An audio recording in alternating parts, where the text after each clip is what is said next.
Chris from Sugate Adventures here. Today I thought I'd give you a quick little rundown on my mini jet that I've built. Just got the 3.1 meter Wattcraft that I built myself. Did the handles and my wife helped me with the grip mat. Steering wheel with Triple S reverse and trim. It's got temperature gauge, lights, stubby holders for your beers, grab handles, got a foot throttle, see down there, just a bench seat to fit me and the passengers, all the kids, engine cover, swim deck, nice W shape, really like the style of that one.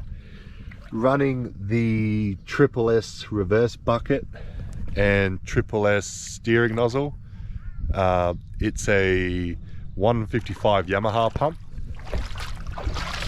paired up with a 1100 two-stroke Yamaha motor that I took out from a ski.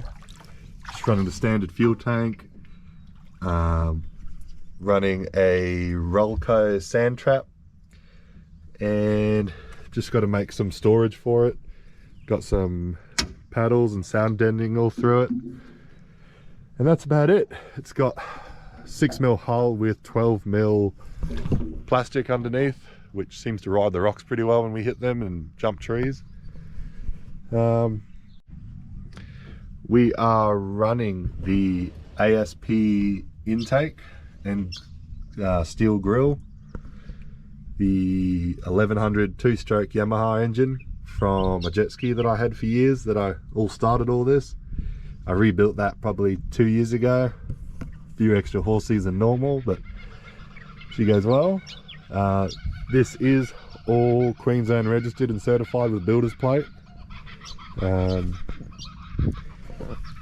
Nice bumper rail, named it Jetlag 3.